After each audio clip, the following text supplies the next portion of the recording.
जी बिल्कुल सही कहा। अगर यूपीएस से लोग संतुष्ट होते तो कल पूरे देश में, ये अपने आप में अद्भुत बात है कि ये किसी एक जिले में या चार जिले में नहीं हुआ है, एक प्रदेश में दो प्रदेश में नहीं हुआ है, पूरे देश के सभी जिला मुख्यालयों पर हुआ है। और ये जो भीड़ आई है कल जिलों जिलों पे आई है, ये न किराए पे लाए गए हैं, न इनको खरीदा गया है, न इनको जबरदस्ती बस में भर के लाया गया है रैलियों की तरह। ये स्वतः अपने हित अहित को समझते हुए सड़कों पे आए हैं।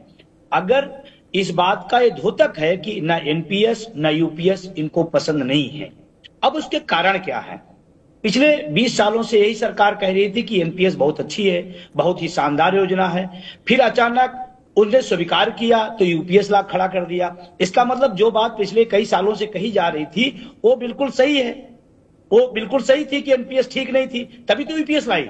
अब जब कहा जा रहा है कि यूपीएस ठीक नहीं है, ये उद्योगपतियों के लिए लाई गई व्यवस्था है, इसमें कर्मचारियों का कोई फायदा नहीं है, और मैं बड़ी जिम्मेदारी के साथ कहता हूं, न प्रदेश का न देश का कोई फायदा है। क्योंकि पैसा ये हमारा और सरकारी कर्मचारी का और सरकार का पैसा उद्योगपति ले जा रहे हैं, उनका फायदा हो सकता है लेकिन कर्मचारी का और देश का फायदा नहीं है। और इस बात का कल प्रमाण हो गया कि इसको पूरे देश ने नकार दिया। इतनी बड़ी संख्या में, इतनी बड़ी, पूरा देश कोई छोटा मोटा देश नहीं है। कन्याकुमारी से लेकर कश्मीर तक, अटक से लेकर कटक तक हर राज्यों में विशाल प्रदर्शन हुआ है। और प्रधानमंत्री जी से या सरकार से बस निवेदन इतने हैं, ये इसलिए आक्रोश हुआ कि हमें एनपीएस यूपीएस स्वीकार नहीं है, हमें चाहिए पुरानी पेंशन, हमें वही हूबहू पुरानी पेंशन दे दीजिए। कुछ कभी कभी तर्क दो तरह का दिया जाता है। एक तरफ कहा जाता है कि पैसे की कमी है इसलिए योजना आई है, एक तरफ कहा जाता है आपको ज्यादा देना है इसलिए लाई गई है। तो दो में एक बात तो पहले क्लियर हो कि दो में सही बात क्या है। और अगर आपने भी कहा कि आर्थिक महाशक्ति हम दुनिया के बन रहे हैं, और जब आर्थिक महाशक्ति हम बन रहे हैं तो उस आर्थिक महाशक्ति बनाने में ये भी देश के नागरिक हैं, इनका भी कोई न कोई योगदान होगा। तमाम विकास कार्यों में योगदान होगा, सरकार की योजनाएं लागू करने में योगदान होगा, इस शिक्षा चिकित्सा व्यवस्था अर्थव्यवस्था में उनका योगदान होगा। तो अगर आर्थिक महाशक्ति हम बन रहे हैं तो हमारा उसमें भाग कहां है? एक बात। दूसरा, अगर दिक्कत आर्थिक की है तो ये सारी कटौती इन्हीं कर्मचारियों, शिक्षकों, अधिकारियों, देश के अर्धसैनिक बलों पर क्यों हो रही है?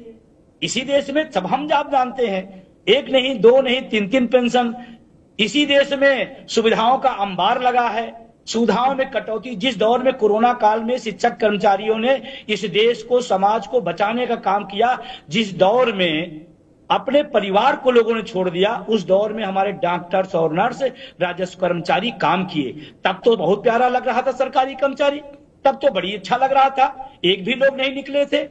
तो उस समय हमारी देशभक्ति कहां गई? हम इस देश के निर्माण में काम नहीं कर रहे हैं क्या?